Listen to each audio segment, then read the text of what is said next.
Correcteur News TV. Correcteur News TV. Awande correction, il y a news tout. Donc, Awande, on assure quoi. Suivez Correcteur News TV.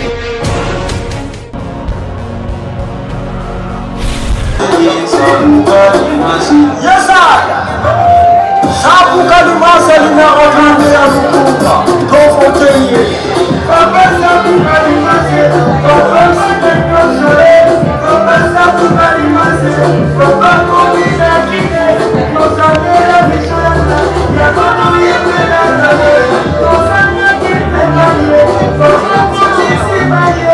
Papa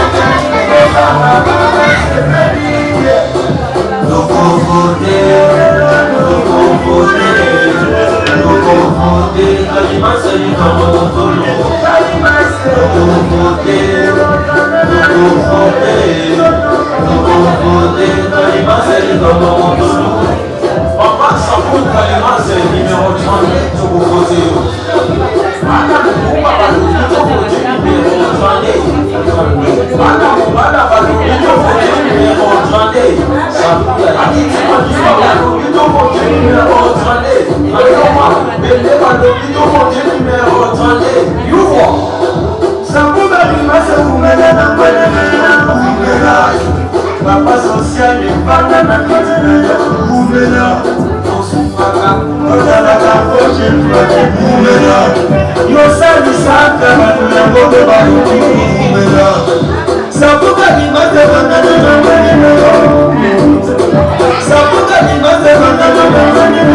Maman Sapou Kalima, c'est numéro 30. Tu vas voter.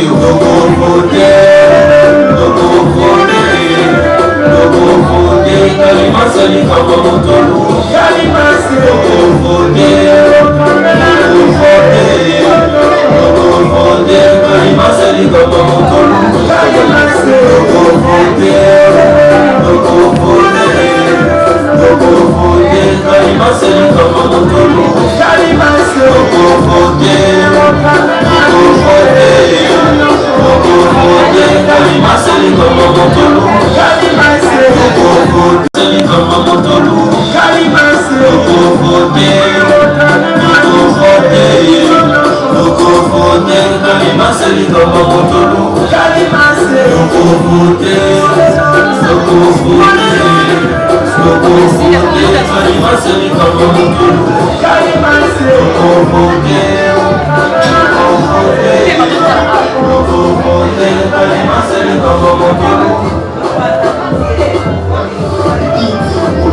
Merci beaucoup, amis internautes. Je crois que vous avez remarqué la présence de l'association de presse en ligne du Congo, appelle quoi en sigle Tokiti, précisément la résidence familiale.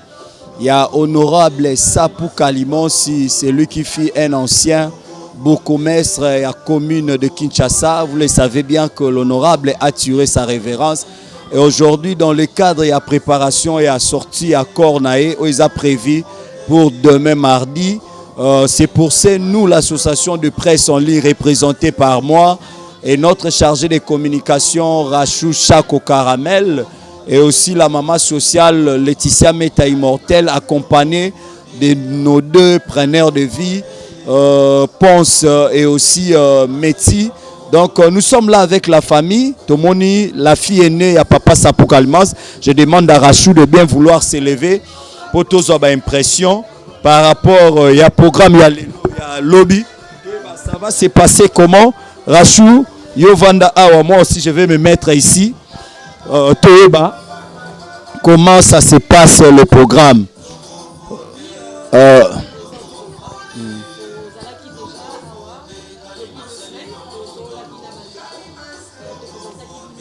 Merci beaucoup, nous sommes... Famille.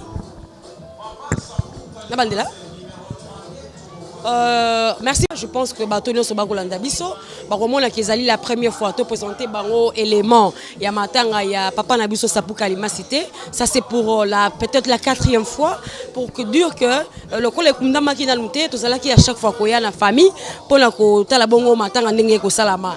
Car si les lots, le but aux allé pour une dernière fois, pourquoi? Parce que Nakati Anda Kozali Mola Souka Toya pour la Koyeba réellement programme ya Bobsek et Kosalama parce que lobby mardi, corps et Kobima. Tu as dit que corps est allé au bon moment Malili na clinique Ngaliema et que Malobi kasi président aux la témoin nanga tout le monde n'est pas tout bas qu'au tambour ça déjà information à toi pour la coloba que matanga et comme mabongo vendredi et pourtant et comme mandé lobby mardi il y a un autre qui à 7 lobby ce qui boloki li solo na ba réseaux sociaux bon contact surtout mingi appel ko oh le wapi ezali ko rigorger ba journaliste topé ba chaîne en ligne ebelé oh pe ezali ko rigorger ba journaliste ebelé oh le wapi bazali bongo ba professionnel de média oh le bazali vraiment ko sala mosala bango na conformément na éthique na déontologie c'est-à-dire bazali bato ya koluka buzz te mais bazali bato ya ko pesa vraiment information vraie na boyene lelo to ye ko lakisa bino que corps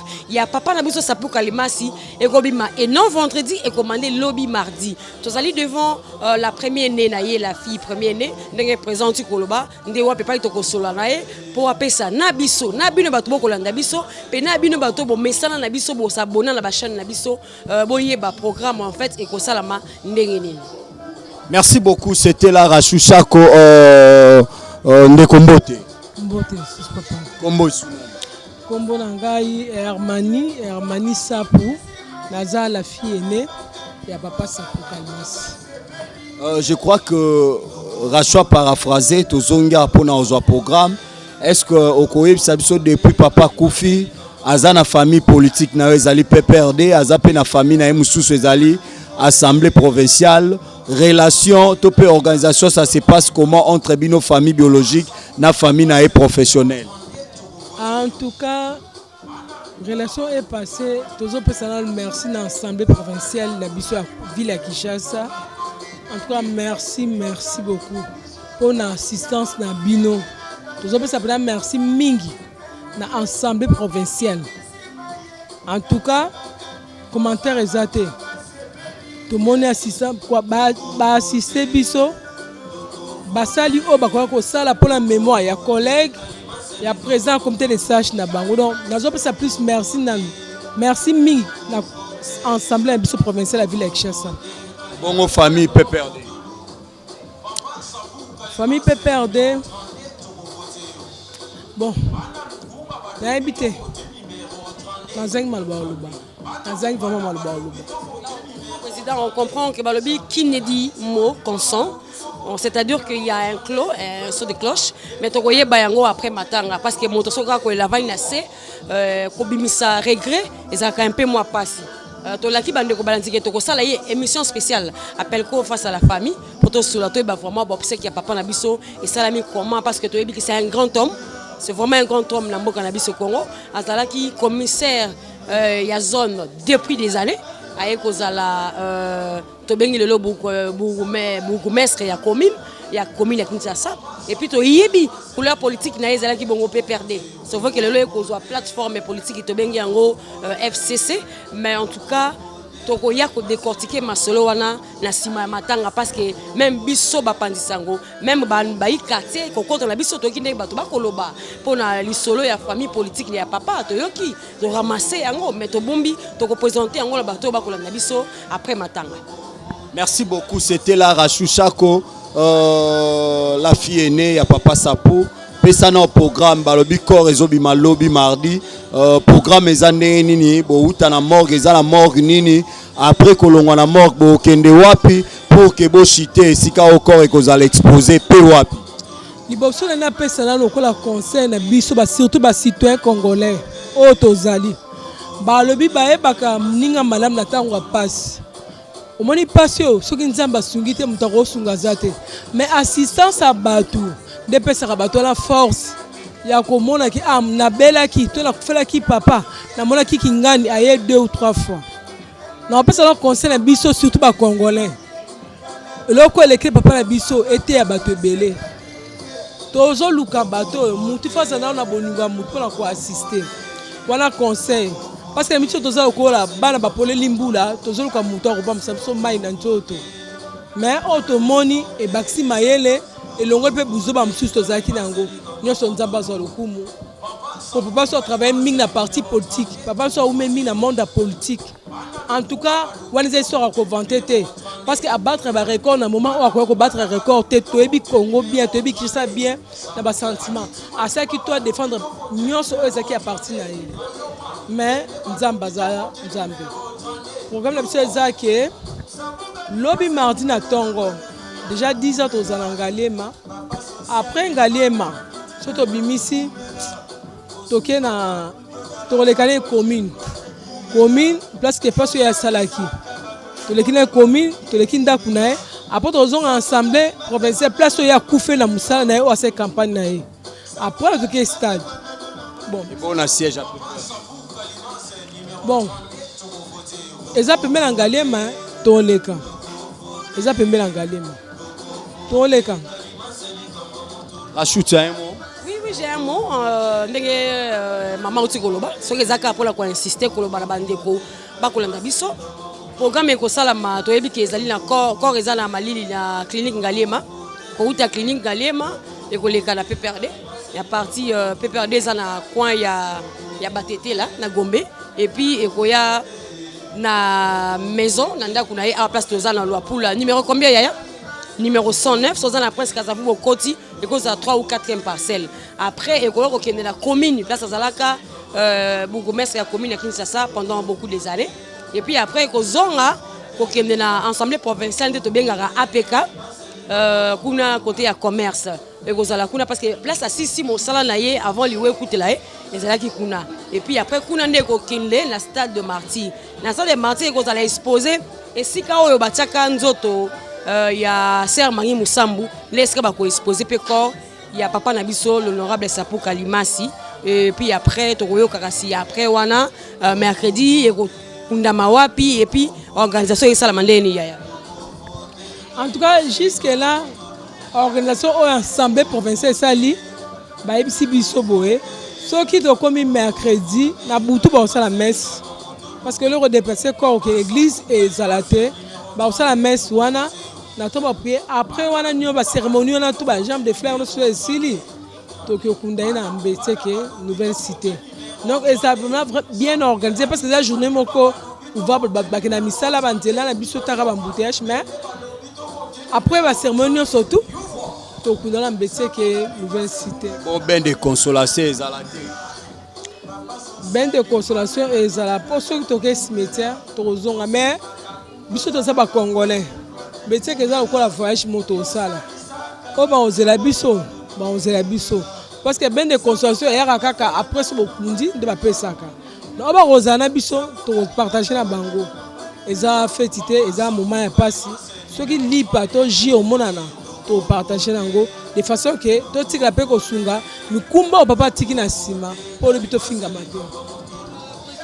Ngala ko tuna motuna ya koluka koyeba.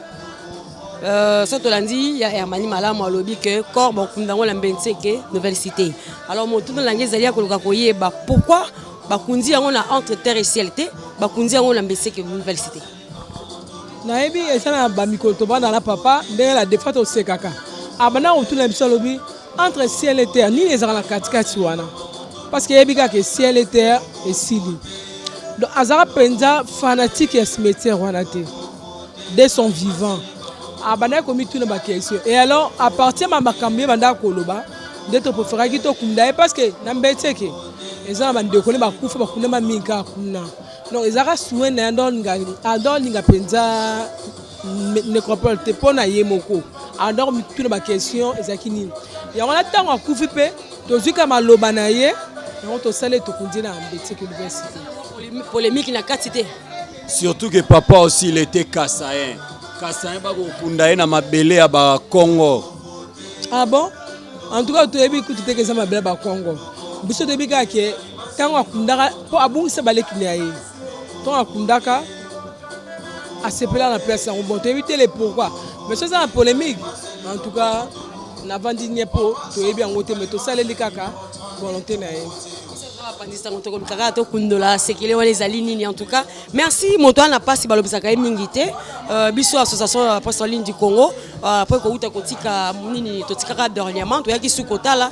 Bon moni ndenge to uti bongo ko signer livre. Président Junior Moyowa Boucher te dit un grand merci à toi. Grande sœur PG, nous te présentons nos sincères condoléances à la famille et puis na bande konyo surtout au Bakolanda biso, surtout na bala commune ya Kinshasa. Condoléances na bino surtout bande ko Bakolanda biso. Ba ebozali na souci na mabalobi moto atala ka moto na tanga passe nde moto wana nzambe ataka pe loboko. Soki ozali touché, ozali komona ba ofelo papa ya tiki, omoni ki non bongo na yo okobwa kango la maite, osunga bande ko to sunga bana ya papa sapo oyo bazali pe bande ko la yo. C'est le moment numéro na ye ozala to ko pesa bino, to pe contacter biso. Tokopé Sabino boye ti et pas na bango moko bopesi moi li sungi obokoza nango parce que bana batikali bakoko pe bazali ezali place ko bunga te za na commune ya Kinshasa loi pour la 109 eza place ko bunga te en tout cas soki bozana ba besoin to moi motuna bo contacter car appel ko presse to ko résoudre to pe to répondre bino na mituna na bino merci. Correcteur News TV awande correction ya ba news tout donc awande on assure quoi suivez Correcteur News TV.